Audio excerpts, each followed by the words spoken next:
Assalamualaikum warahmatullahi wabarakatuh. Perkenalkan, nama saya Riki Dermawan Koto. Saya mahasiswa Universitas Islam Riau, program studi kriminologi dengan NPM 187510874 dengan mata kuliah White Collar Crime. Baiklah, saya di sini ingin mempresentasikan hasil makalah saya yang berjudul "Kenapa taksi online tidak bisa beroperasi di bandara?". Sebelum itu saya akan membahas tentang WCC. WCC adalah sebuah kejahatan yang memiliki kedudukan tinggi atau jabatan yang merugikan masyarakat. Dapat memahami white collar crime diperlukan pengetahuan terkait tipologi pelaku kejahatan tersebut. Sebab definisi terkait suatu tindakan kejahatan dapat digolongkan ke dalam white collar crime atau tidak dapat dilihat berdasarkan tipologi pelakunya. Tipologi pertama dilihat dari status sosial pelaku.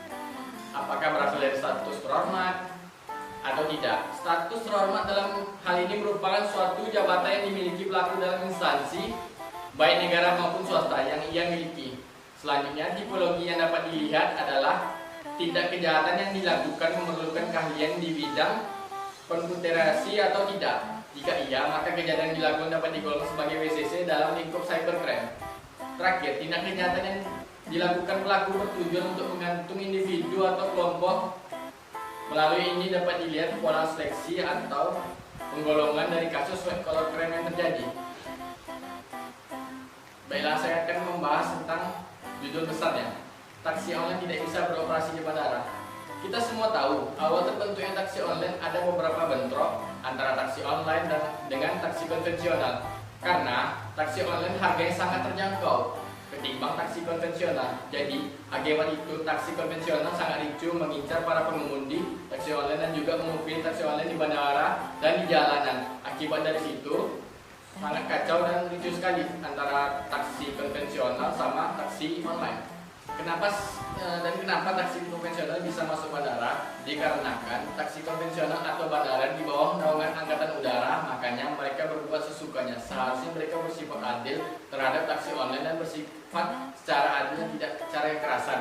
Menghadapi taksi online seperti memukuli, menahan mobil, dan membocor pengemudi taksi online seperti itu tidak boleh, karena itu termasuk tindakan kejahatan.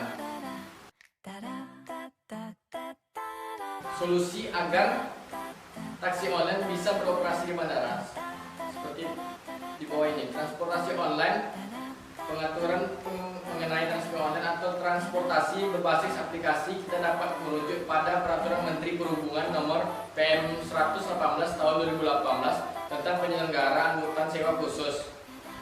Transportasi online dari perusahaan Gokar, GrabCar, dan Uber sebagaimana yang Anda sebutkan dalam Perhubungan 118/2018 berkaitan dengan definisi dari angkutan sewa khusus, yakni pelayanan angkutan dari pintu ke pintu dengan pengemudi memiliki wilayah operasi dalam wilayah perkotaan dari dan ke bandara udara, pelabuhan atau simpul transportasi lainnya, serta pemesanan menggunakan aplikasi berbasis teknologi informasi dengan besaran tarif tercantum dalam aplikasi.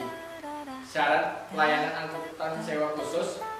Angkutan sewa khusus wajib memenuhi kriteria pelayanan sebagai berikut: wilayah operasi berada di wilayah perkotaan dan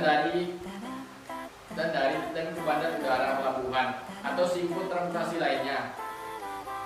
Yang kedua, tidak terjadwal. Yang ketiga, pelayanan pintu ke pintu. Keempat, tujuan perjalanan ditentukan oleh pengguna jasa. Kelima, besar tarif angkutan tercantum pada aplikasi berbasis teknologi informasi. Yang keenam, memenuhi standar pelayanan minimal dan pemesanan dilakukan melalui aplikasi berbasis teknologi informasi. Mungkin itu saja yang solusi agar taksi online bisa masuk bandara. Kesimpulannya, berdasarkan hasil pembahasan telah diuraikan mengenai manajemen konflik bidang transportasi di Kota Pekanbaru. Belum berjalan maksimal hal tersebut dilihat bahwa Dinas Perhubungan Provinsi Riau dalam penyelidikan konflik yang terjadi antara taksi konvensional dengan taksi online belum maksimal.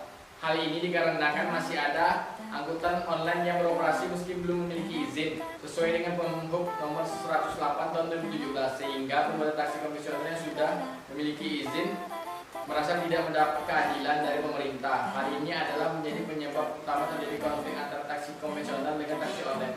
Dinas Perhubungan Provinsi Riau juga tidak mampu memfasilitas kedua belah pihak yang berkonflik untuk melakukan mediasi. Telah diminta langsung oleh pihak yang mereka menemukan solusi dari konflik yang terjadi antara mereka berdua. Mungkin itu saja yang bisa saya sampaikan. Lebih dan kurang, wassalamualaikum warahmatullahi wabarakatuh.